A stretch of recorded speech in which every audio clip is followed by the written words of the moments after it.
What is up, folks? Casual Dad here with a quick Warhammer Combat Cards video. I honestly don't have a lot to say about the current campaign, just a limited selection infantry Tau against Eldar campaign. It's fine. It's very, very limited selection of cards, so we're just going to skip that. So instead, I'm going to take a minute to do a quick guide to Zodgrod Wortsnagga, who's one of my favorite Ork Warlords just because he's really interesting. So here he is. Mine is level 5, but here he is with max stats if you want to see that. And he gets the rank 2 outflank for being epic, and then up to rank 4 inspiring presence, so he's got that inspire. But if you look at his base stats, they kind of suck. He's cheap at 23 points, which is good, but 223 hit points is barely serviceable for a warlord, especially an Ork Warlord, so that's rough. But the real magic to Zodgrod is his ability. Whenever a friendly orc with a card with a cost of 10 or less is destroyed, all other friendly orc cards, including in your deck, gain 15% of their max attack stats, of their attack stats, up to a maximum of 5. Now, 5 there is, 75%? 15, 30, 45, 60, 75, yeah. So that's up to 75%, which is a big bonus, especially if you throw in the Inspire that Zodgrod himself brings. So there's some tricky stuff though, because obviously you want your cheap cards to die first. You also want to include enough cheap cards so that 5 of them will die. But you also are kind of worried about your tempo of your play, because you could easily get a draw that's 3 of your over 10-point cards, and obviously you don't want that. So mine is a little risky. It's close to a minimum. I usually recommend doing a 6 bodyguard build with Zodgrod, just so you avoid that. But with this, I get a couple extra bodies and I get that taunt, which is really, really important to protect Zodgrod himself. I do have a nice combo of melee and ranged, leaning a little bit more on melee with this guy, but this guy's, or leaning a little more on ranged rather, and having those shields. But the combination of shields and a decent melee stat makes this guy pretty flexible. And then the big number 1 key that I always bring with Zodgrod is going to be your endless cards. So Endless, it's a 10-point or under card, and you get 2 copies in 1. So it gives you the reliability of the deck, because you have fewer individual cards to put in, but also maximizes your chances of triggering the ability, because it's 2 under 10 cost cards. So we've got 3 Endless cards to Orcs. They all have different abilities and different combos. And this guy actually gets a little bit scary once he starts getting those abilities to trigger. So ideally you play this guy and old Smirk It in the most dangerous possible spots in the first drop. They will give you 4 out of your 5 top bonuses real fast, and then the other cards you play out are really, really scary. Originally, I did a deck that had 1 fewer card. I think I had a single under 10. I think I had this guy in there. Good old Makari. I think I had Makari in there, and then it really leaned on this guy. This is a really, really good card with Zodgrod, just because it's got such high hit points and such high stats, and it has shields, and it also can get that Monster Hunter, so you can really take down opposing cards real fast, or Big Game Hunter, rather. But the downside to that is at that cost, you're pretty much guaranteed to have a thin deck. It's only a couple more points than this guy, but it's enough that it matters. It's 3 whole points more, enough that you wouldn't be able to get Smirk It.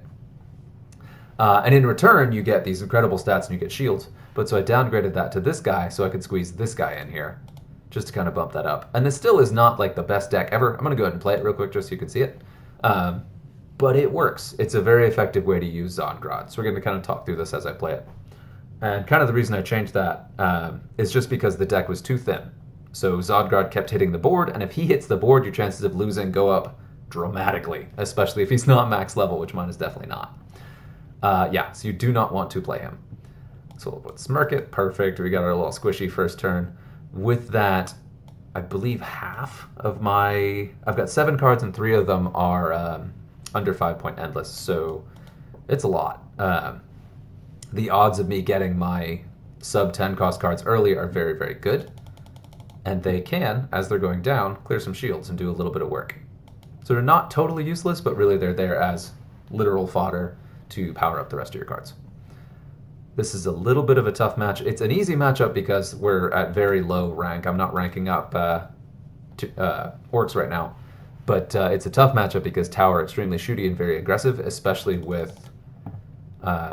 if this was Farseer or Farsight or Shadow Sun, that would be an issue because they get that heal at the end. So if I'm just barely winning, it's a problem. But you can see I've already got, there we go. I've already got 2, 3, 4. I think that's actually it. No, so I've got 4 out of my 5 bonuses to bump up my cards. So when I do play my real fighty cards, they are going to be terrifying, which is the point. Other cards you can consider in here are your... So this guy has that Furious Charge. And Precision Shot are also really excellent pieces to throw in with this ability. Look at those stats. And that's not even all the way up. So right now he's at 60%. So I've got 1 more life I can get to beef this up. But they will comfortably make a mess here. And then it's really unlikely. You get some really, really serious momentum with the beefed up cards, and it's very hard to remove them before they chew their way through to an enemy. Oh, that's bad. Enemy Warlord. Rank 1. If this was a higher ranked card, that would be devastating. And there it is. We got that max level. So we look at Wortsnagga himself. Again, the stats are terrible, especially mine is just level 5. But these stats are not terrible.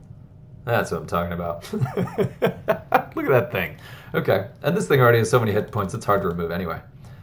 But now I do still have to be careful here because this is Shadow Sun, so if I'm not careful about removing cards, I could get something scary and end up healing it up. But this looks like a pretty spread out deck. I've seen enough expensive cards in here that there's probably no big surprises, and I should comfortably be able to take this down. And even then, I've got enough cards in the deck that I don't have to play Wortsnagga, even if these guys don't make it to the end. There we go. So she's going to heal up, but it's not going to matter because I am terrifying. And then those stats on this guy, yeah, that's good. That's good stats, especially with shields. Oof, man. So there you have it. That is Wortsnagga. There's your guide to deck building with him. Build whoever you want. You can do range, you can do melee, you can do death blow, whatever. But yeah, the key pieces I really strongly recommend are a smaller deck. You're kind of on a razor's edge where you want that draw consistency, but you also don't want to give up so a combination of beefy cards and the cheap cards. So it's actually tough to fill the deck points with that balance of your endless cards to your expensive cards. But then the other thing too, again, is those endless cards. You want to make sure that you're maximizing your bonus and still having maximum control over your play on the deck. So there you have it. That's it. Hopefully that helps. Let me know if you have any questions.